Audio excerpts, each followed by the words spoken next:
Des totems élancés vers le ciel, des panneaux muraux ciselés, hachurés, qui renvoient la lumière comme un tableau de Soulages, des écritures imaginaires taillées dans le bois, polies, caressées. Thierry Martenon, vos sculptures en bois, réalisées ici, dans cet atelier en Chartreuse, sont parties aux quatre coins du monde, chez des collectionneurs ou dans des intérieurs de particuliers. Alors merci de nous accueillir dans votre village d'Entremont-le-Vieux, dans ce magnifique massif de la Chartreuse. Nous nous sommes installés dans votre atelier, entourés de machines, d'outils de sculpteurs, de pièces de bois. Ça sent bon, les différentes essences d'arbres que vous travaillez. Alors Thierry Martenon, ça se mérite de venir jusqu'à vous par ces petites routes de montagne. Et votre hameau, en dessus d'Entremont, s'appelle le désert d'Entremont. Alors de quel type de désert parle-t-on ? Alors c'est un désert qui est en montagne, en moyenne montagne, dans une petite vallée des Entremonts, qui fait partie du massif de la Chartreuse. Et voilà, c'est vrai que ça se mérite. C'est 1100 mètres d'altitude. Pour prendre une petite route, grimper dans la montagne pour arriver jusqu'à vous. On est entouré de montagnes. Hein. Ouais. Bravo d'ailleurs. Hein. Ouais. C'est pas toujours simple. Là, il y avait pas de neige aujourd'hui, c'est bien. Ouais. Non, on est entouré de montagnes, on est entouré d'arbres. C'est la moyenne montagne. Ils le définissent comme ça. Ce qui est intéressant d'ailleurs, parce qu'il n'y a pas que de l'organique. On a du végétal, donc c'est intéressant. Il y a des champignons, il y a des rivières encore. Et puis il y a beaucoup d'arbres. Énormément. Beaucoup de forêts tout autour. La forêt est très présente en Chartreuse. Et vous êtes né ici, vous êtes vraiment originaire d'ici. Oui. Là, l'atelier, c'était la grange de mes arrière, peut-être encore arrière-grands-parents, je sais pas, et qui étaient des petits agriculteurs de montagne, des petits paysans. Et j'ai réinvesti les lieux. Il y a plus de vaches, il y a une autre bestiole à la place, c'est moi. Mais du coup, j'ai cette chance. Et qu'est-ce que ça vous fait d'être ici, là, dans cette grange de votre grand-père, de votre arrière-grand-père ? Vous teniez à ce qu'on fasse l'interview ici, dans ce lieu, hein, parce que vous êtes bien ici, c'est ça ? Ça me rassure d'être ici. Peut-être que leur présence me rassure. C'est l'endroit où je me sens le mieux au monde. J'aime bien voyager, j'aime bien gravir les montagnes, mais l'endroit où je me sens le mieux, c'est ici. Mieux qu'à la maison, c'est l'atelier. Ouais. Je sais pas pourquoi, j'ai du mal à l'expliquer. Un peu leur présence, ils sont là ? Peut-être. Ils travaillaient le bois déjà, votre grand-père. Alors ici, les paysans, ils travaillaient tous un petit peu le bois, mais parce qu'ils étaient obligés, il fallait réparer les chars, réparer les skis. Tout le monde travaillait le bois, tout le monde avait un banc, ils s'appelaient ça un banc de menuisier avec une varlope, un rabot, et tout le monde savait raboter, tout le monde savait creuser, faire un trou dans le bois, voilà. Mais ça, il n'y avait rien d'extraordinaire, parce qu'ils étaient autonomes et il fallait qu'ils se débrouillent. Et du coup, quand on est enfant, on voit tous ces gens travailler un peu le bois d'une manière plus ou moins artistique, mais c'était pas le sujet, en fait. Et du coup, moi, quand j'ai eu besoin de faire mes jouets, je les ai sculptés, en fait. Vous avez sculpté vos jouets J'ai sculpté mes petites voitures. En bois, petites voitures. Vous aviez un oncle aussi, non ? Je crois qu'il aimait bien. Alors, j'ai un oncle qui avait une dimension un peu plus artistique, et qui, lui, sculptait, vraiment. Mais par passion, et ça me fascinait en fait. C'est lui qui vous a donné un peu ce goût, qui a éveillé ce côté, je dirais, peut-être plus artistique. Oui, je pense que mon oncle c'était important. Et c'était quelqu'un aussi, il avait un sens artistique, mais c'est quelqu'un qui lisait beaucoup, qui était plus intellectuel, on va dire. En tout cas, il me fascinait, et notamment ses sculptures étaient extraordinaires, vraiment extraordinaires. Alors j'aimerais qu'on parle quand même de cet atelier un petit peu plus qu'on ne l'a fait. Il y a plusieurs parties, hein. Il y a quoi ? Il y a 3 parties dans l'atelier. Oui, à peu près, ouais. Il y a une partie où je travaille à la main, où il y a le poêle, du coup, c'est la partie la plus cool de l'atelier, celle où il fait chaud. Et la partie où nous sommes, c'est la partie où il y a plus un petit peu des machines. Ça peut ressembler un petit peu à un atelier de menuisier pour ébaucher les sculptures. Là, on va voir des machines de toutes sortes, des raboteuses, des scies, voilà, avec des gabarits aussi qui m'entourent. Ah oui, alors qu'est-ce que c'est des gabarits ? Il y en a qui sont accrochés au mur. Les gabarits, ce sont un petit peu comme un couturier ou... Si vous voulez, je dessine d'abord les sculptures sur du format A4 et après, j'ai besoin de les réaliser à l'échelle 1. C'est là que je crée des gabarits sur du carton. En fait. Comme des patrons, en fait. Des patrons. C'est ça, pour c'est les couturiers. exactement ça. Des patrons. Ils sont là, accrochés au mur, Voilà. en carton. Puis alors là, je vois des tronçonneuses. C'est aussi Waouh, un une outil. collection de tronçonneuses. Là, c'est votre outil aussi. Ouais. Ouais, ça c'est pour ébaucher, pareil, les grosses sculptures, quand c'est des sculptures un petit peu monumentales, j'attaque pas directement à la gouge, parce que j'essaye de... J'aime bien les choses enfin, quand je sculpte, j'aime bien aller vite, en fait, aller à l'essentiel. Et du coup, la tronçonneuse me permet d'ébaucher très très rapidement, en fait. Alors on verra ensuite Ouais. comment vous travaillez votre rapport avec le bois. On continue à découvrir cet atelier dans lequel nous sommes. Donc ici, cette partie où nous nous sommes installés. D'ailleurs, on a mis nos micros sur des pièces de bois pour Voilà. être à la bonne hauteur. Il y a l'odeur aussi. C'est important, l'odeur. L'odeur du bois, des bois. Ouais. Alors Ça là, sent bon, ça sent là, bon chez vous. Si je rentre dans un atelier d'un ami qui travaille le bois, j'ai pas besoin de voir, je sens le bois qui travaille, en fait. Vous devinez Oui, sur oui, quel oui, bois il travaille ouais, par l'odeur du bois. Ouais, c'est toutes les essences ont un caractère olfactif très marqué. Et là, qu'est-ce qui domine là en ce moment? Là, Nous sommes- un petit peu l'épicéa, là. Vous vous en rendez peut-être pas compte, mais récemment, j'ai scié de l'épicéa et là, je sens l'épicéa. Après, il y a des essences qui puent, clairement. L'acacia, c'est horrible. Pour être clair. Bah écoutez, moi pour le moment, je trouve que ça sent Non, bon. j'en là. travaille très peu de l'acacia. Dommage qu'on puisse pas transmettre ça par les micros, Oui, les oui, odeurs. c'est vrai. Ouais. Alors, et dans l'autre partie qui est chauffée, mais où on s'est oui. pas installé parce que il pleut et il y a trop de bruit sur le toit, donc on s'est pas mis dans la partie chaude. Qu'est-ce qu'il y a là-bas? Qu'est-ce que vous faites dans cette partie? Alors de là, l'atelier c'est la partie où je travaille le plus, en fait. C'est la partie où il y a mon établi, où il y a mes outils, et où je vais aussi dessiner et sculpter. Voilà, donc là, prendre les outils plus fins après les ébauches, donc prendre des gouges, des rabots, voilà, tous les outils classiques un petit peu des sculpteurs depuis que l'homme a inventé l'outil, en fait. Ça n'a pas bougé. Et c'est un atelier un peu plus petit, le toit est un peu plus bas. C'est la partie où vous passez Ouais, le j'aime plus bien. de Il y a une temps, belle ouais. lumière aussi, c'est important pour sculpter. J'ai rajouté plein de spots et de toutes sortes d'éclairages pour y voir clair, mais il y a quand même une belle lumière naturelle. Et pour voir comment vos sculptures vont répondre à la lumière Ouais, aussi, c'est j'imagine. très important, très très important. On sculpte avec la lumière. Troisième partie de l'atelier, là, on monte l'escalier qui est Oui. juste derrière vous. Voilà, Et- donc et alors c'est au-dessus donc de l'atelier, c'est l'endroit où alors le mot stocker est peut-être inapproprié, mais c'est où on peut découvrir les sculptures quand elles sont terminées. Elles passent à l'étage, elles s'élèvent un showroom en Voilà, français dans le j'osais texte. pas le hein, dire. C'est ça, mais c'est ça. C'est ça. C'est ça. Ouais. Un showroom, et puis c'est aussi l'endroit, il y a un petit studio photo où je fais les photos des sculptures aussi. Visage, Thierry Lyonnais. J'aime bien Thierry Martenon, cette humilité que vous avez, parce que j'ose pas le dire. Ça vous fait drôle de dire que vous avez un showroom, que vous êtes un artiste, que vous êtes un sculpteur, et un sculpteur reconnu maintenant, que vous vendez des pièces dans le monde entier. Ça vous fait bizarre? Oui, ça fait bizarre. Alors, j'utilise rarement le mot artiste. Sculpteur volontiers. Sculpteur, ça me correspond vraiment. Derrière, il y a un vrai, entre guillemets, métier, un vrai savoir-faire. Le mot artiste, enfin, moi, je suis né ici et artiste, ça me correspond pas vraiment. Et pourquoi? Vous êtes Je un sais artiste pas. aujourd'hui, vous êtes Je sais reconnu pas. comme un sculpteur, artiste. C'est plutôt vous, en fait. C'est plutôt votre regard qui va dire si je suis un artiste ou pas un artiste, et le regard des autres. Si vous voulez, je suis autodidacte, j'ai pas fait les beaux-arts, je me sens pas toujours légitime dans ce rôle d'artiste, en fait, pour être franc. Le mot sculpteur me correspond bien. Sculpteur, ça vous va? Artisan? Artisan me va bien aussi. Ça me va. En fait, moi, je sais pas, ça dépend qu'est-ce qu'on met derrière le mot artiste. C'est compliqué, en fait.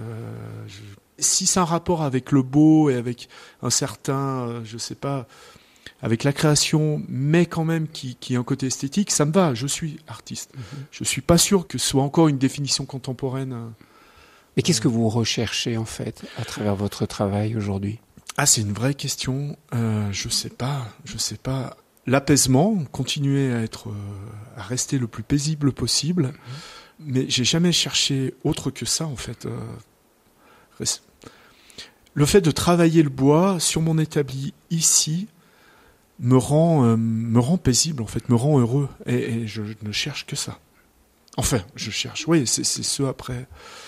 En tout cas, c'est surtout pas la notoriété, surtout pas une question d'argent. Tout ça, On n'en a pas besoin là. Le but, c'est de vivre ici, surtout. C'est hyper important. C'est le plus important. D'y vivre, et si je peux d'y mourir, ce serait juste génial. Vous n'avez aucune envie d'aller vous installer à Paris, à New York, à Dubaï? Oula. Je dis ça parce que vous avez des œuvres qui sont parties là-bas. Oui, mais non, c'est pas le sujet en fait. Ça m'intéresse pas du tout. Mais ça m'a jamais intéressé. Si j'avais été un peu plus ambitieux, plus jeune, j'aurais dû partir peut-être sur Paris, tout ça, mais non. Vous le regrettez? Ah non. C'était jeune, je savais en fait. Je savais que je voulais rester ici et travailler le bois. C'était les deux choses qui m'intéressaient. La montagne également, j'aurais aimé peut-être faire guide de haute montagne, mais j'avais pas ni le niveau ni la témérité pour ça. Mais du coup, voilà, sculpter et rester ici, c'était parfait. Mais Thierry Martenon, comment vous êtes devenu le sculpteur que vous êtes aujourd'hui? Parce que vous me l'avez dit, là, moi je suis autodidacte, j'ai pas fait d'études. Vous avez quand même fait des études d'ébénisterie. Oui. Vous avez commencé par ça. Oui, c'est vrai. Mais pour acquérir un savoir-faire plutôt. Et puis pour m'autoriser petit à petit à essayer de marcher un peu dans les pas de quelques artistes, justement. Parce que si vous voulez, ici, quand on est un montagnard issu de familles de paysans, quand on fait quelque chose, il faut que ce soit utile. Quand on fabrique quelque chose, il faut qu'il y ait une utilité. Et sculpter, c'est pas dans notre logiciel en fait. Faire quelque chose qui ne ressemble à rien et qui n'ait aucune utilité, il m'a fallu que je m'autorise ça en fait. Et il a fallu du temps pour ça. Il m'a fallu beaucoup de temps. Beaucoup de temps, ouais. Donc, c'est pour ça que je me sens encore limite légitime là-dessus. Vous voyez, faire des choses qui ne ressemblent à rien, et, enfin, ça reste compliqué encore. Qui sont des formes gratuites. Exactement. Le fruit de votre imaginaire, qui n'ont pas une utilité particulière, qui proposent du beau, mais sans fonction particulière, c'est ça? On peut rien ranger dedans. Non. et ça, c'est pas bien vu ici par les gens du coin encore. Ça l'est. Peut-être que je contribue un petit peu à que ça le devienne. En tout cas, je sais pas, mais c'était plus en fait moi en fait qui m'autorisait pas à le faire et qui me. Vous voyez, quand vous me dites est-ce que je me définis comme artiste? Non, à cause de ça, j'ai un peu du mal avec. Et puis, pour rien vous cacher, ici, certains anciens, plus maintenant, les mentalités évoluent, mais artiste, c'était péjoratif, en fait. Quand on disait quelqu'un qui était artiste ou poète... Il n'avait pas les pieds sur terre, quoi. Non, c'était un peu un bon à rien. Voilà. Et ici, on a le sens concret. Voilà. Donc, je suis devenu un peu un bon à rien, mais ça me fait un grand bien. Thierry Martenon, ébéniste, ça a été l'apprentissage que vous avez vécu. Vous aviez quel âge à ce moment-là quand vous avez commencé votre... Je me souviens plus très bien, mais un apprentissage, j'avais autour de 18 ans, quelque chose comme ça. Ouais. J'ai pas été à l'école très longtemps, un peu erré, et puis tout doucement. Voilà. Et qu'est-ce qui a fait que vous êtes passé de l'ébénisterie, donc de l'utile, on va dire, fabriquer des meubles. Et Dieu sait si dans les montagnes, on a fabriqué de beaux meubles en Savoie, puisqu'on est quand même dans la partie savoyarde de la Chartreuse. Oui. Je tiens à le dire, on n'est pas dans la partie iséroise de la Chartreuse. Donc en Savoie, on fabrique des beaux meubles, on fait un beau travail en ébénisterie. Et à quel moment vous avez décidé finalement de quitter l'ébénisterie pour devenir sculpteur ? Je sais pas vraiment. C'est plutôt des rencontres, en fait. Je le savais au fond de moi-même que j'allais pas faire des meubles. Le côté, il faut que tout soit bien. Quand on fait une porte, faut qu'elle s'ouvre. Quand on fait un tiroir, faut bien qu'il s'ouvre, faut pas qu'il coince. Tout ça c'était, faut que ce soit bien d'équerre et tout ça. Il y avait pas assez de liberté pour moi. Et du coup, je sais pas, c'est plutôt la rencontre, en fait, la rencontre d'autres artisans d'art, d'autres artistes, qui m'ont ouvert les yeux, qui m'ont donné, en fait, qui m'ont autorisé, en fait. C'est quoi, des inspirations d'autres sculpteurs que vous avez vus ? Bien sûr, d'ailleurs, si on parle aussi d'inspiration, ma première source d'inspiration, ce sont mes contemporains, mes amis sculpteurs, peintres, les grands maîtres qui ont jalonné le monde de la sculpture, c'est mes principales sources d'inspiration. Comme qui, par exemple, alors, qui vous inspire beaucoup ? Celui qui me fascine le plus, c'est Paul Klee, qui faisait partie du Bauhaus, notamment. Plutôt peintre, plutôt peintre. Connu comme peintre, Paul Klee. Mais toute sa recherche de la simplicité, tout ce mouvement un peu autour du less is more, un peu la bannière du Bauhaus, ça me fascine. Après... l'épure, la simplicité, en fait. Oui, ouais. C'est tout le sujet, en fait. tout le sujet. Mais quand on vous voit, on pense plus spontanément à Brancusi. Je suis un fan absolu de Brancusi. Absolu. Je ne peux pas monter sur Paris sans aller voir l'atelier à côté du Centre Pompidou. J'adore ça. Cet homme était un grand sculpteur. Et Henry Moore. Moi, je dirais c'est les deux. Quand j'ai vu votre travail, je me suis dit... Ça fait un énorme plaisir. Henry Moore et Brancusi. Ah bah là, vous citez deux personnes qui comptent pour moi énormément. Ouais. Énormément. Henry Moore, c'était extraordinaire. Et donc, ce sont ces modèles-là, ces grands sculpteurs et peintres, puisque vous citez Paul Klee, qui vous ont donné envie de vous lancer dans une sculpture qui va pas être utilitaire? Bien sûr, bien sûr. Quand je découvre ça, je me dis, mais oui, tout est possible en fait. Tout est possible. On n'est pas obligé de faire du figuratif, on peut juste être dans la recherche de forme et en pensant quand même à la notion de beau. Et bien sûr, ils m'ont ouvert l'esprit à un degré. Mais comment on passe le pas? Parce que j'ai bien senti que vous êtes un gars du coin, un gars du pays. Hein. Ici, on a les pieds sur terre, on est concret. Ça se sent à ce point-là. Paysan, fils de paysan, arrière-petit-fils de paysan, du concret. Et puis là, ça y est, vous devenez un artiste. Moi, je le dis, vous voulez pas le dire. Et assumer ça. Comment on fait pour dépasser, je dirais, un peu cet atavisme familial et environnemental, hein, social? Dire, allez, fais du vrai, fais du solide, fais du concret, quoi. C'est vrai, mais je sais pas, j'ai du mal à le définir. Ça a été les rencontres aussi, des rencontres avec... En fait, c'est d'autres personnes qui m'ont dit c'est peut-être intéressant, en fait, ton travail. Et voilà, et ils m'ont proposé à des galeries. Je suis allé faire une résidence d'artiste aux États-Unis, qui m'a ouvert les portes de collectionneurs. Et non, voilà, mais c'est petit à petit, en fait.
Alors Thierry Martenon, une partie de votre travail de sculpteur se passe dans la pièce juste à côté de là où nous nous sommes installés. Et vous dessinez. Le dessin tient une grande place dans votre travail de sculpteur. Vous pouvez nous expliquer pourquoi? C'est peut-être le dessin, c'est peut-être la chose primordiale en fait.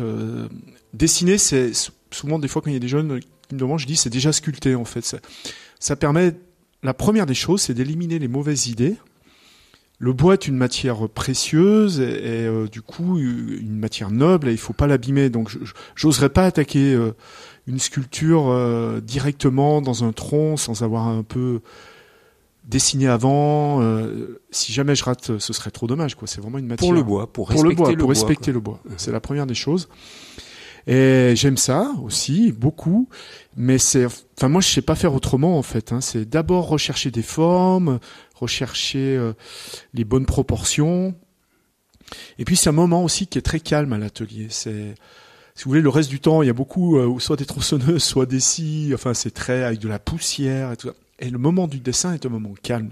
Vous aimez ça? Ah ouais, j'aime beaucoup. Ouais. Ça me permet d'écouter la radio notamment, en même temps que de dessiner. Et vous dessinez beaucoup, hein? Oui, je dessine beaucoup. Il y a un côté, je veux pas dire automatique, mais... J'ai deux types de pratiques. En fait, j'ai la pratique où je vais dessiner en pensant sculpture. Donc, je vais rechercher des formes, des choses en imaginant que cela peut-être deviendra une sculpture.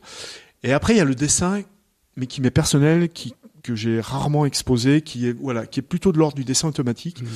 Mais ça reste un travail très personnel un peu surréaliste même, hein, parce que vous avez parlé de Paul Klee, mais j'ai regardé certains de vos dessins, il y a un côté un peu... C'est vrai, vous me dites, ouais, tout à fait. Ça, Mais c'est plus c'est pas pour les sculptures. Ça. Non, ça c'est pour mon bien-être, on va dire. C'est juste pour le plaisir. Et un peu aussi comme un musicien, en fait, j'ai besoin de garder une petite dextérité, en fait. Quand je m'arrête de dessiner quelque temps, la première journée, ma main est toute engourdie et toute rouillée, et il faut bien 3 jours avant que je reprenne un peu une sorte de dextérité dans les courbes, en fait. Et comment est-ce que vous passez du dessin à la sculpture? Parce qu'on se dit, le dessin, c'est complètement plane, puis vous, vos sculptures, elles sont Oui. en relief, ont plusieurs dimensions. Alors après, ça dépend ce que vous avez. Vous avez plusieurs types de sculptures, mais globalement, il y a plusieurs dimensions. Oui, ça peut être le dessin m'aide à résoudre quelquefois la 3e dimension, mais pas souvent. Et j'ai besoin, alors, on parlait des gabarits tout à l'heure et des patrons. Alors, je vais passer par un patron déjà pour avoir une échelle, l'échelle 1 en fait. Quelquefois, ça suffit pas, et là, je suis obligé de passer par une petite maquette qui va m'aider à résoudre des problèmes, des raccords de courbes, de volume. Je me dis, ok, le dessin marche, mais est-ce que avec justement la 3e dimension, est-ce que ça va continuer de marcher? Et j'ai besoin de passer. C'est-à-dire, quand vous faites des petites maquettes, vous faites la sculpture en petit format. C'est Oui, ce qu'il y a là près des fenêtres. Exactement. C'est Ouais, ça. Ouais, j'en ai besoin quelquefois. Comme des sculptures en miniature. C'est ça. C'est ça. Et qui après vont devenir à échelle 3, 4, 5. Oui, ça dépend un petit peu. Ça va l'échelle va dépendre de l'arbre, de ma volonté aussi, mais également des arbres que je dispose en fait. Parce que vous faites des sculptures qui ont quelle taille? Alors ça peut varier. Alors ça reste assez modeste à échelle humaine. Ça peut rentrer dans une maison, mais quelquefois, voilà, mon ego s'emballe et je fais des grosses sculptures. C'est votre monumental. Pourquoi vous dites c'est mon ego qui je pense que les sculptures monumentales, c'est vachement lié à l'ego, quoi. On serait pas obligé de faire des grosses sculptures. Je crois que je dis une bêtise, mais il me semble que les Inuits décrivent la sculpture comme un objet qui tient dans la main. Et ça leur convient. Parce que les Inuits n'ont pas d'arbres, ils sculptent sur les os. Ouais, ils ont peut-être moins d'ego que nous, je sais pas. Mais ils n'ont pas d'arbres monumentaux. Oui, c'est peut-être ça. Ils ont peut-être que les os des baleines. Je sais pas. Parce que là, le totem qui est dehors, par exemple, il fait combien? Il fait 4-5 mètres de haut. Et ça, c'est votre ego ou c'est le désir de faire des totems comme vous l'aviez en Amérique du Nord? Peut-être. Non, mais le monumental n'est pas forcément nécessaire. Des fois, je me laisse embarquer par un truc qui est pas forcément sain, je trouve. L'échelle, une sculpture qui marche, qui fait, 20-30 centimètres, elle va pas être plus forte si elle fait 3 mètres. Je suis pas sûr. Et dans le showroom, là, c'est plutôt des tailles pour les intérieurs, quoi. Oui. C'est des sculptures qui font 1m50, même plus à petites, peu près, voilà. Il y a des sculptures un peu plus petites c'est souvent lié au bois, en fait. Là, quand j'ai des séquoias, par exemple, qui sont des arbres remarquables de par la taille, je vais faire des sculptures monumentales. Quand il y a un beau séquoia, je dis, oui, là, allez, faisons une sculpture monumentale pour l'extérieur. Mais un noyer, je peux pas. Bon, déjà, il va pas supporter l'extérieur, mais c'est souvent des arbres qui ont des échelles plus petites. C'est des arbres qui vont faire 50, 60 cm de diamètre. Alors Thierry Martenon, comment vous choisissez vos bois, justement? On va partir à la base. Alors là, juste derrière vous, il y a toutes ces tronçonneuses. C'est vous qui partez dans la forêt avec votre tronçonneuse pour couper les arbres? Alors, moins maintenant, parce que je travaille beaucoup. Je l'ai fait auparavant. C'est bien. Après, j'essaye de pas... ça me fend le cœur à chaque fois si on doit couper un arbre pour une sculpture. C'est pas... Un arbre est bien plus joli quand il est sur pied et vivant. Ça vaudra toutes les sculptures du monde. Maintenant, on habite dans une région où l'industrie du bois est développée, elle est à peu près raisonnée, plus ou moins.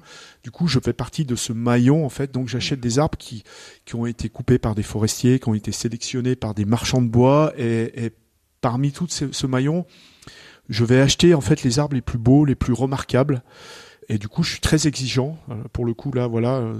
Alors, quels sont vos critères pour choisir un arbre? Vous dites les plus beaux. Comment vous choisissez la beauté d'un arbre? Il y a mes propres critères qui me sont tout à fait propres.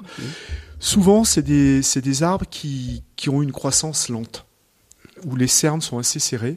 C'est important pour moi. Après, j'ai besoin de le voir, de voir qu'il est pas trop souffert, qu'il a pas trop de gerces. Après, je vais avoir du mal à l'établir en fait. Il y a vraiment un côté feeling. Après, il y a la beauté naturelle. Si on parle des noyers, si vous voulez, les arbres, c'est un peu comme les humains. Ils se ressemblent tous et ils sont tous différents. Tous différents. Ah, tous, absolument tous. En aucun cas, un arbre ressemble à un autre arbre. Et du coup, j'ai besoin de le voir et de le voir son intérieur, son âme un peu en quelque sorte. Vous le choisissez sur pied dans la forêt ou vous le choisissez déjà abattu justement pour pouvoir voir les cernes à l'intérieur? Eh ben, je préfère s'il est déjà abattu et scié. C'est là que je vais voir son âme. Sur pied, je vais voir sa forme, sa taille, sa majesté, mais ça va rien me dire de ce qu'il est à l'intérieur en fait. En fait, c'est l'intérieur qui compte. Oui, clairement. Un peu comme chez les humains. Ouais. Et qu'est-ce que vous regardez là? Essayez de nous aider à comprendre quand vous regardez l'intérieur de cet arbre. Qu'est-ce que vous... Alors moi, je vais avoir un regard dévié.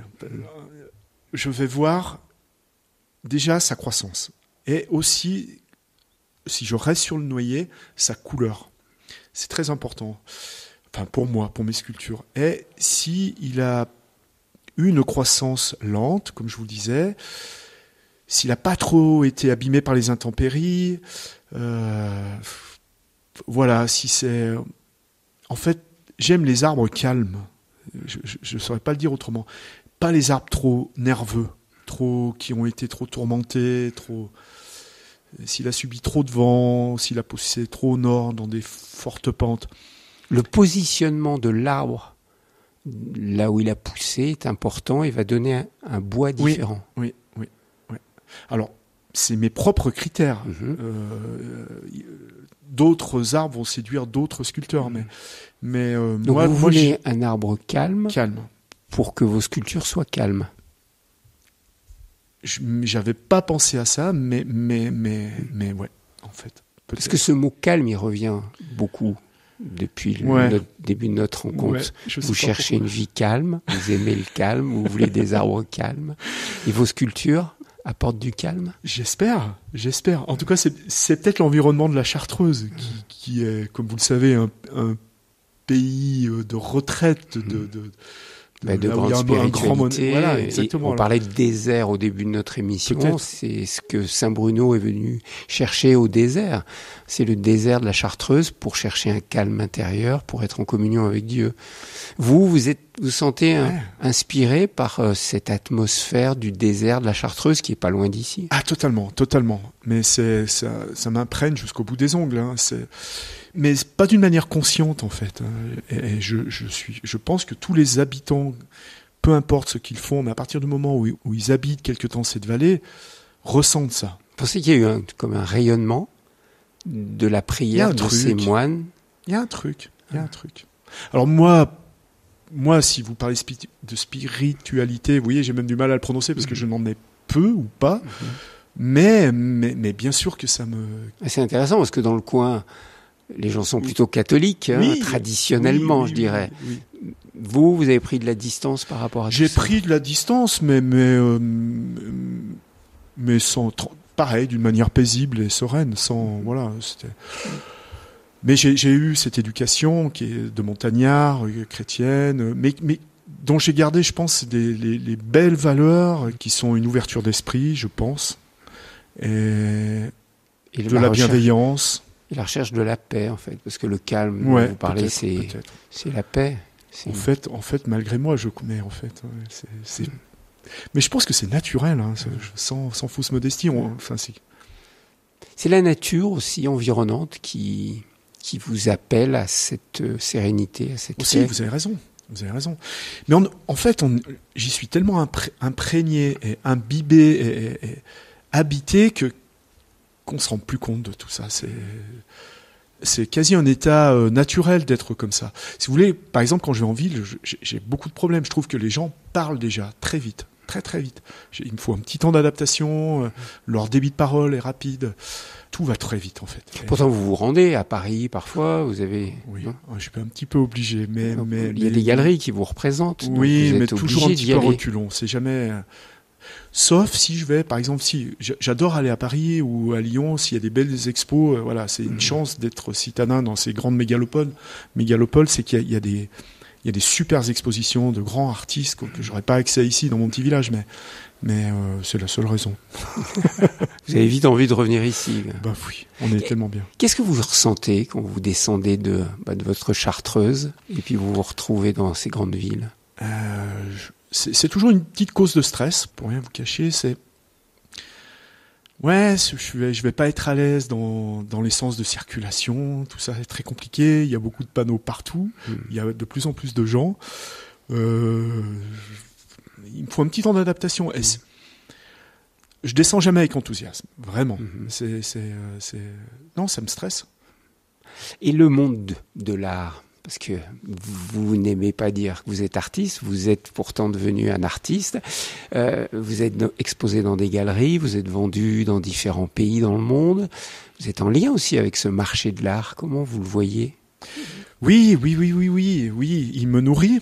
Donc voilà, c'est le nerf de la guerre malheureusement. Et comment je le vois, je sais pas. Je suis un peu en dehors en fait de ce monde-là, pour être franc.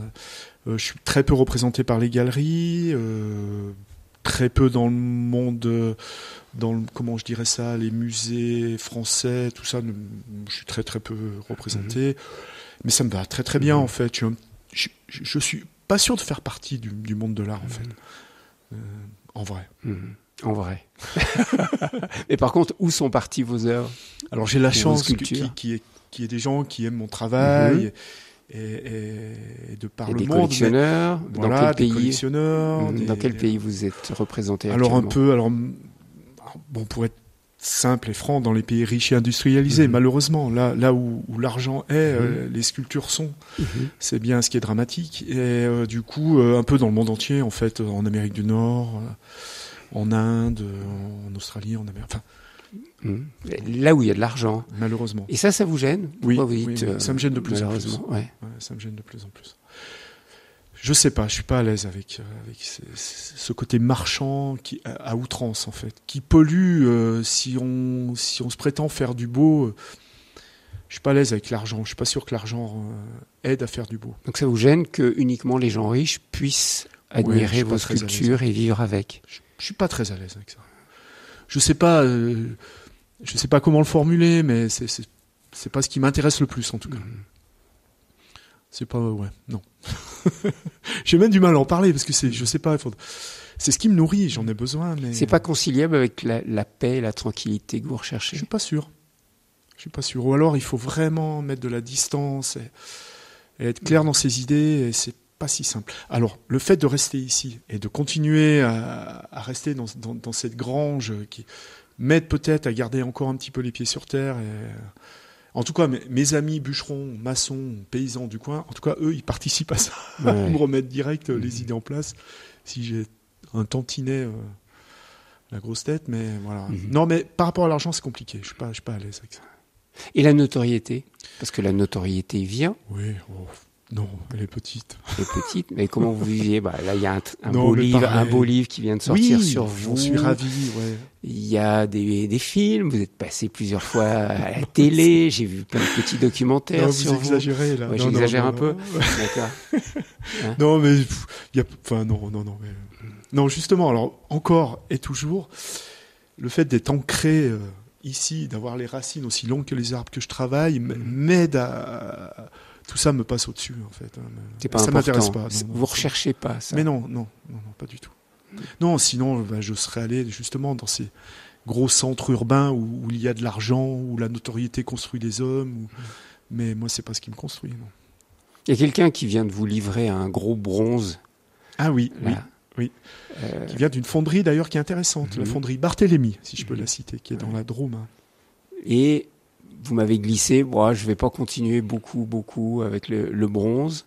Non, alors j'espère que la fonderie m'entend pas, mais c'est le dernier bronze. Je n'en ferai plus. Et pourquoi? Un peu pour cette histoire d'argent, justement. Je ne fais plus rien, j'interviens plus sur le bronze. Ce sont vos formes qui sont, je ne veux pas dire récupérées, mais utilisées pour faire des bronzes. Pour faire des bronzes et pour faire surtout de l'argent. Et du coup, c'est pour le marché de l'art en fait. C'est pas. Et ça vous intéresse pas? Non. Et c'est froid le bronze.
Thierry Martenon, parlons des outils.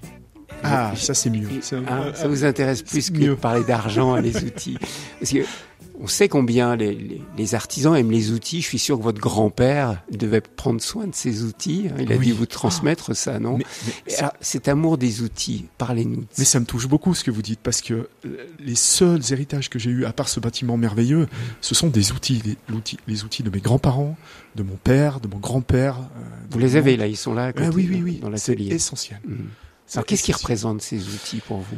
Je sais pas. Alors, si vous voulez, il faudrait demander à des ethnologues, mais l'homme et l'outil, il y a un rapport puissant, et je dois venir de ce rapport-là. En fait, moi, l'outil, je le trouve beau déjà, et je sais pas, il y a un truc, quoi. Tenir la gouge que tenait mon père, la varlope que tenait mon grand-père, mais c'est génial, quoi. Il y a de leur présence encore à travers ça. Peut-être aussi encore. C'est une sorte de continuité, de continuum avec eux. Peut-être. Je sais pas. C'est hyper important pour moi. C'est vraiment, vraiment hyper important. Mais j'aurais du mal même à en parler. C'est quasi émouvant même d'en parler. C'est la seule chose qui, si vous voulez, dans tous les partages, des successions et tout, c'est un outil. Je garde qu'un outil. Et peut-être que je transmettrai... Vous aimeriez transmettre ça à vos enfants? Un outil. Un outil. Voilà. Ouais. Quel est celui que vous aimez le plus? J'ai une vieille varlope que j'aime beaucoup. Alors qu'est-ce que c'est une varlope? Une varlope, c'est un grand rabot et que j'aime beaucoup. Et voilà, celui-là. Alors je m'en sers de moins en moins, mais c'est un outil que j'aime beaucoup. J'aime beaucoup aussi ce qu'on appelait des chignoles. Je sais pas si ça vous parle. Ça, je vois, oui. C'est beau. Faire des trous, voilà. ça. Celle-ci, je l'aime beaucoup. Je fais le mouvement en radio, ça rend pas terrible, mais c'est pour faire des trous. Ouais. Même le mot, je le trouve joli. Ouais, chignole. chignole. Et puis toute l'étymologie autour des outils. Mais c'est, je sais pas, une vastringue, un trusquin. Et vous recherchez des outils d'autrefois pour travailler aujourd'hui ou pas? Je l'ai fait. Là, j'ai une belle panoplie d'outils. Je l'ai fait. Je le fais plus. Mais j'utilise, oui, des outils que j'ai achetés sur des brocantes et qui sont, si vous voulez, l'acier du début du siècle était très très bon. Il était tendre, mais il pouvait s'affûter très facilement. On obtenait un tranchant rapidement. Les outils modernes, où on a mis du carbone dans l'acier, il dure plus longtemps, mais il est plus difficile à affûter. Alors, quelquefois, j'aime bien utiliser des vieux outils pour leur tranchant, en fait. Et le bois réagit différemment avec ces vieux outils? Ah oui. Le noyer, notamment. Le noyer avec un outil qui est affûté comme un rasoir, si vous voulez, quand vous allez sculpter, le talon de l'outil va venir polir le noyer. Et c'est magique. Et ça dépend comment on a affûté, ça dépend de l'outil, totalement. Ouais, mais c'est un monde, en fait, qui est fascinant. Tout est en lien. L'outil, le bois, où il a poussé, enfin tout. Et la main? Et votre main? C'est un outil? On rentre dans l'intime, là, du coup. Ouais.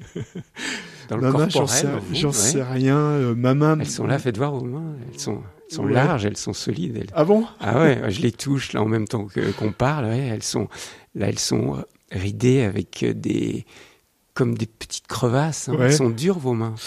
Alors, c'est aussi un petit peu des mains de grimpeurs, de modestes grimpeurs. Donc, je vais Ouais. beaucoup en montagne. Alors, il y a peut-être un mélange des Ah, deux. mais pas là. Non, c'est, vous avez là, raison. hein, dans cette partie du doigt là, c'est, Ouais, c'est vrai. c'est pas le bout l'outil. du doigt, c'est l'outil là. Hein. Ouais. C'est l'outil qui a façonné votre main. Ouais, la main. Alors, je sais pas, c'est peut-être le prolongement de la tête aussi. Est-ce que, je sais pas. Je suis content d'avoir tous mes doigts encore, parce que quand on travaille le bois, ça pourrait pas être forcément le cas. Surtout sur ces machines là qui Ouais, nous entourent ouais. là, il y en a qui coupent. Et non, quelquefois elles sont à l'image du bonhomme, elles vieillissent aussi. Et le matin, elles sont un peu encore engourdies. Il faut, pareil, comme pour le dessin, il faut les échauffer un petit peu pour. Et vous les échauffez par le dessin? Par le Plutôt que de dessin, prendre où les on outils attaque tout de doucement suite. la journée, ouais, Mhm. ouais. Mais elles sont essentielles, bien sûr, bien sûr. En quoi alors? Aidez-nous, vous qui travaillez le bois, vous le touchez beaucoup le bois. Et vous avez raison. En fait, c'est quand j'arrive au stade de la finition, juste avant la patine. En fait, le regard ne sert plus à rien. C'est juste le regard de la main, le toucher de la main. C'est là que je vais sentir les défauts, la mauvaise courbe. Souvent à l'œil, on la voit pas. En fait, il faut passer la main dessus et on va voir que là, mince, il y a un petit plat et il va falloir remettre un petit coup de râpe parce que pour éliminer cette bosse. Et C'est la main qui vous le il dit. n'y a que la main qui vous vous le dit l'indique. ça. D'ailleurs, ça me fait penser à une expérience formidable que j'ai eue sur une expo avec une personne malvoyante. Ça a été le plus beau moment que j'ai eu avec quelqu'un qui m'a parlé de mon travail. C'était extraordinaire. Elle ne voyait rien de vos formes, mais elle les sentait. Elle les touchait, par les elle doigts. m'a décrit la sculpture comme jamais on me l'avait fait auparavant. C'était extraordinaire. Alors souvent on dit ne touchez pas les œuvres. Vous encouragez à ce qu'on Touchez-les, les touche. non, n'écoutez pas, touchez les sculptures, bien sûr, c'est hyper important. Bien sûr. Vous regardez avec vos doigts. En fait, vous avez vraiment le sentiment que Ah oui. vous regardez avec vos doigts. Ah oui. Là, c'est dommage parce que là, vous ne me voyez pas travailler. Mais si je me mets à râper une pièce de bois, vous allez voir que je vais un coup de râpe et je caresse derrière. C'est un coup de râpe, je caresse derrière. Un coup de gouge, je caresse derrière. Je passe mon temps à caresser le bois, en fait. Il y a un côté très sensuel aussi. Il y a un côté, voilà, c'est pas le sonner ou le non, c'est le caresser. C'est Et vous de la sentez- douceur et encore. vous sentez une différence dans les bois aussi en les Oui, touchant. oui. Pas uniquement par rapport à ce Oui. que vous avez sculpté dans le bois, Ah oui. mais vous sentez les bois différents. Oui, il y en a selon qui se leurs laissent espèces. pas caresser d'ailleurs. Tous les résineux, ils n'aiment pas trop qu'on les caresse, ils nous laissent des échardes. Ils sont difficilement soyeux. Ils sont durs à sculpter. Je les utilise parce que c'est mes bois. C'est pas approprié, mais c'est des bois que je connais bien. C'est des bois de montagne, mais c'est pas des bois de sculpteur en fait. Le noyer, non. Alors, j'en reviens au noyer qui me fascine Vous en ce l'aimez, moment. le noyer. Ah ouais, je l'adore. Et lui, il se laisse caresser. C'est magique. Et il est très soyeux. Très soyeux. Il a un odorat formidable. Enfin, il a tout pour plaire. C'est le noyer que vous préférez de tous les bois? En ce moment, oui. Je ne sais pas si j'ai des périodes dans mes créations, mais j'ai des périodes d'amour avec certaines espèces. Et en ce moment, c'est le noyer. Et je le redécouvre, en fait. Je l'ai longtemps travaillé, je l'ai longtemps oublié, peut-être parce que trop côtoyé. Et là, je retombe en amour avec cette essence-là. C'est un métier qui vous sollicite tous les sens, en fait, votre métier de sculpteur, Thierry Martenon. Parce qu'on a parlé du toucher, on a parlé de l'œil, bien sûr, la vision, on a parlé de l'odorat. Il manque quoi? Le goût? Je sais pas, vous goûtez le bois de temps en temps? Ou pas? Alors, ça peut m'arriver de prendre une brindille et de la mâcher, Ouais. mais Non, c'est pas non. terrible. Ok. Le goût, non, c'est pas ouf. Non. Le goût est réservé peut-être, si on prend le noyer avec les huiles de noix, et voilà, le fruit du noyer. Non, à l'atelier, non, je le goûte pas encore, mais vous avez raison, ça sollicite tout. Tous les sens. En fait, j'ai une chance extraordinaire. Hein. Là, en parlant avec vous, ça me met en évidence tout ça, mais c'est très Ouais, j'ai vraiment beaucoup de chance. Vous aimez votre vie? Ouais, j'ose pas le dire, je sais pas. Mais si, pourquoi? C'est vrai, ouais, je la kiffe. Ouais, Je la vous êtes un kiffe homme grave. heureux, vous êtes un homme heureux. Enfin, vous vivez votre passion. Oui, j'en vis depuis longtemps. Mais clairement, alors, derrière, je pensais financièrement, mais c'est pas le sujet. Ça me rend heureux, en fait. Je vois quelquefois des choses sur l'art-thérapie. C'est peut-être ce que je fais depuis tout le temps sans m'en rendre compte, mais ça me soigne, en fait. Je suis pas malade, hein, mais ça me rend heureux. Et alors, qu'est-ce que ça apporte, si on creusait un petit peu? Qu'est-ce qui vous rend heureux dans votre travail de sculpteur? Parce que certains peuvent vous dire, mais vous êtes ici, dans ce coin isolé, vous êtes tout seul dans votre atelier. Qu'est-ce qui vous rend tellement heureux dans ce que vous faites, dans vos dessins, vos sculptures? Alors, comme ça, de prime abord, je pense que c'est de réaliser quelque chose. Vous commencez le matin et vous finissez le soir et vous avez réalisé quelque chose avec vos mains. Ça, il y a une vraie gratitude du travail bien fait, peut-être un truc un peu transmis aussi par les anciens. C'est la première chose. Après, et de voir le travail en process, en fait, qui se développe. Là, vous avez votre morceau de bois et puis peu à peu, vous faites naître une sculpture. Alors ça, c'est l'excitation. Ça, c'est très excitant de faire ça. C'est voilà. Là, du coup, on est là. Voilà. Mais c'est pour la finalité obtenir un objet et ça, c'est super. Et il y a une autre chose aussi, c'est la reconnaissance que tout à l'heure, on était ensemble dans le showroom. Il y a quelques sculptures qui vous ont parlé. Vous m'avez dit, mais c'est trop beau. Et moi, je bois vos paroles. Et cette reconnaissance que les autres humains me donnent, ça me fait un bien fou. En fait. Vous avez besoin de ça? Parce que il y a des artistes qui sculptent ou qui peignent, je dirais, pour eux. Et le regard des autres, ça les importe pas énormément. Vous avez besoin de ces retours, de ce regard des autres. J'aimerais peut-être que ce serait le but final de ne plus, mais j'en ai besoin. J'ai besoin qu'on me dise qu'on m'aime et qu'on me caresse dans le sens du poil. Ça me fait un bien terrible. Mais vous avez peut-être raison, il faudrait se détacher de ça. Je sais pas, non. Je vous donne juste un exemple. Il y a des formes de réaction d'artistes complètement différentes. La majorité des artistes, je vous rassure, ont besoin que les gens leur disent qu'est-ce que ton tableau ou ta sculpture me parle, m'émeut, me touche. La majorité ont besoin de ça. Tant mieux alors. Non, moi ça me nourrit et ça me fait un bien immense. Ouais. Et donc ça contribue à votre joie, à votre bonheur. Oui, clairement. Ouais. Visage, l'expression de l'être. J'aimerais qu'on revienne un moment, Thierry Martenon, sur un peu vos sources d'inspiration, parce qu'on peut pas vraiment donner à voir en radio vos sculptures. Hein. C'est vrai, les collègues de la télé, c'est plus facile. Ils sont là, ils viennent, ils filment certaines de vos sculptures. Comment on pourrait essayer de donner à voir, tiens? C'est mieux la radio, justement. Ouais. Allez, décrivez-nous quelques-unes des sculptures qui sont là-haut dans votre showroom. Allez, avec vos mots. Alors, ça va être délicat de la décrire, mais je peux essayer. Si vous parliez des sources d'inspiration, alors là, je ne sais pas, mais je pense notamment à une sculpture qui vous a marqué aussi. Vous m'en avez parlé. C'est une sculpture qui est en noyer, qui va plutôt être verticale, une sorte de totem, avec tout un travail à la gouge qui peut faire penser... D'ailleurs, c'est vous qui m'avez donné cette idée, c'est vrai, à des sortes de pierres que vous avez vues en Bretagne. En Bretagne, à Gavrini notamment. Des formes géométriques qui sont sculptées dans la pierre et qui constituent un totem sur l'île de Gavrini. Voilà ces formes-là, si les gens veulent voir... D'abord, il faut qu'ils aillent sur Internet voir vos sculptures.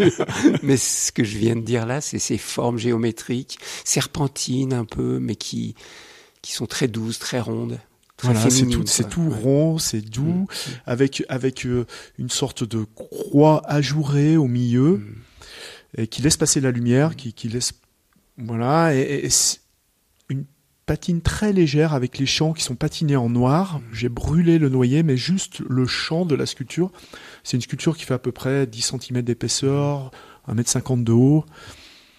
Et c'est une des dernières pièces et qui me plaît beaucoup et je suis content parce que elle vous a touché également. Vraiment, quand je suis rentré dans la pièce, c'est celle qui m'a tout de suite attiré. C'est génial. Ouais. Et qui ressemble aussi à un bouclier, à des boucliers africains. Ah oui, tout à fait. Il y a une forme de grand bouclier africain. Vous avez raison. Vous êtes très marqué par vous aimez beaucoup les arts premiers. Ah oui, vous avez un masque d'ailleurs. Quand je suis rentré, j'ai vu un masque africain au-dessus de votre porte. Vous aimez bien les arts africains? Oui. C'est un autre ami sculpteur qui m'a fait découvrir, qui est un passionné justement d'art premier. Alors je ne saurais vous nommer ce que j'aime ni les périodes.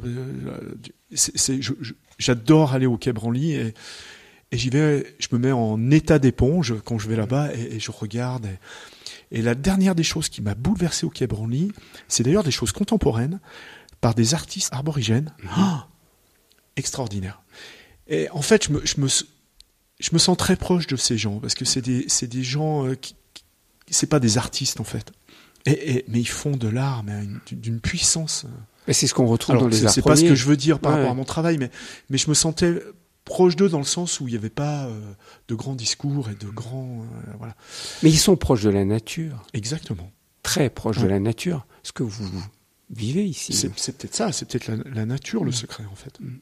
Parce qu'il y a aussi des éléments, je trouve, dans vos sculptures qui font penser tout simplement à la nature.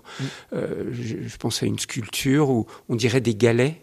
Vous avez mis ensemble, parce que vous avez plusieurs périodes dans votre travail de sculpteur. Et il y en a où c'est une sorte d'observation de la nature ou d'observation de l'intérieur des écorces de bois. Les insectes qui font ces petits dessins là. C'est génial. Ça. Entre le tronc et l'écorce. On a l'impression que vous êtes inspiré de ça aussi. Ah oui, totalement. Alors ça, j'en ai dessiné, j'ai carrément pris des écorces en essayant de les reproduire et après d'essayer de les oublier, de m'en inspirer le plus possible. Ah mais ça, bien sûr. D'ailleurs, ces petits insectes xylophages, c'est leur petite gravure qui est très intéressante. En fait, ils sculptent le bois sur quelques millimètres. Et c'est très très beau en fait. Ça chope la lumière, c'est parfait. J'adore ça. Et la nature, en plus, quand je suis pas à l'atelier, je suis en montagne et à une certaine altitude, on se retrouve qu'avec du minéral, avec des formes de rochers, j'allais dire des essences de rochers, non, mais des matières de roches différentes qui. Le grain des rochers. Tous les grimpeurs disent ça. Le grain est différent. Le toucher du bois est différent et le grain des rochers est différent. C'est une grosse source d'inspiration, ça. Alors vous avez utilisé le mot de lumière. Moi j'ai l'impression que vous sculptez aussi avec la lumière ou pour la lumière. Non ? Mais bien sûr. Tous les sculpteurs, et notamment un de nos grands artistes qui est disparu récemment, Monsieur Soulages, est un grand maître pour moi et il avait tout compris. Mais en fait la sculpture et la peinture, ce n'est que le travail de la lumière. Quand on nous apprend à dessiner, les premières choses qu'on nous apprend à dessiner, si on fait une petite perspective, c'est après de l'ombrer. Et on nous dit, vous imaginez que le soleil est en haut à gauche pour définir l'ombre qui sera plutôt à droite. C'est le travail de la lumière.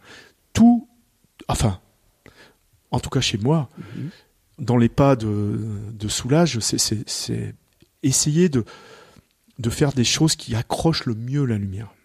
Notamment, vous avez des tableaux, on peut dire ça, vous avez des œuvres murales sculptées dans le bois, d'ailleurs il y en a une que vous êtes en train de terminer là en ce moment, et qui sont appliquées au mur, et que vous noircissez. Vous nous expliquez comment vous faites pour noircir ces bois ? Je vais pas arriver à obtenir les beaux noirs de Soulages, qui était un maître mais incroyable. Du coup, je vais cramer le bois. C'est une technique qui est très ancienne en fait. On a beaucoup, surtout les Japonais, c'était une technique pour conserver les bois. Et en sculpture, c'est absolument formidable. Du coup, alors pas toujours, je brûle ou alors avec de l'encre, mais notamment si on parle de brûler, on obtient un soyeux qu'on n'obtient pas avec de l'encre en fait. C'est magnifique. La contrepartie, c'est qu'on arrondit un peu les formes. On va avoir des sculptures qui vont être un peu molles si on brûle trop. Et si je veux garder du peps, des angles saillants pour bien accrocher la lumière, je vais plutôt utiliser des encres en fait. Voilà. Et on obtient une sorte de lavis avec le bois. Alors c'est un peu compliqué comme technique parce que on maîtrise pas tout en fait. C'est le bois qui va décider où il va absorber l'encre ou pas.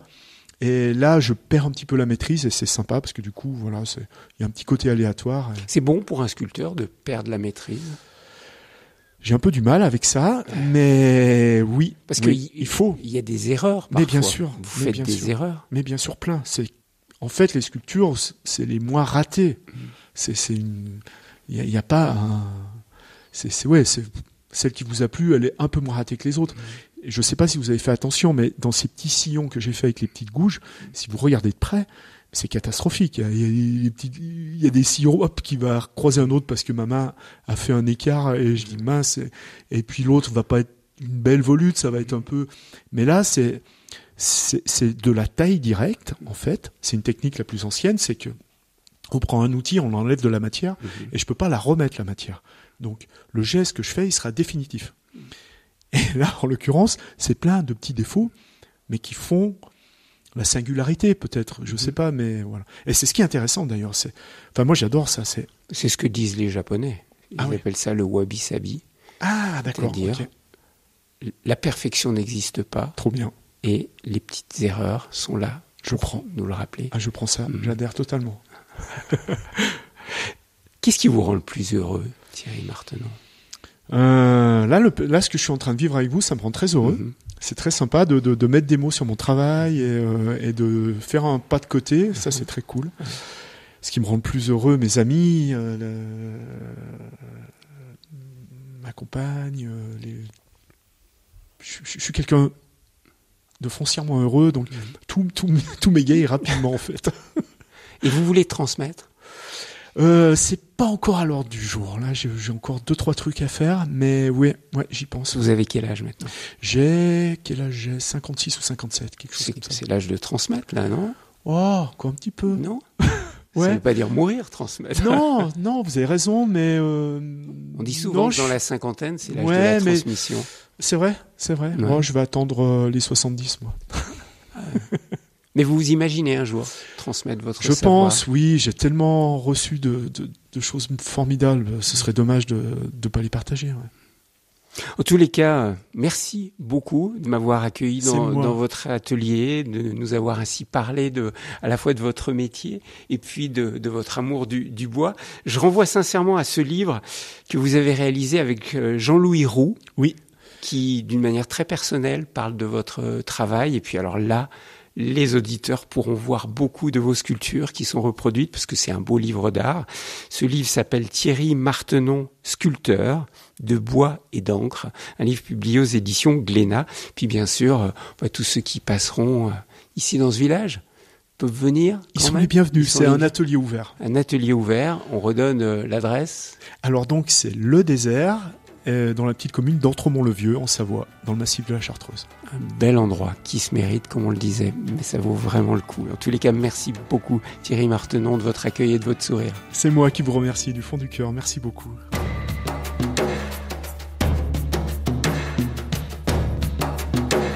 Visage, une émission proposée par Thierry Lyonnais, réalisation technique Philippe Faure.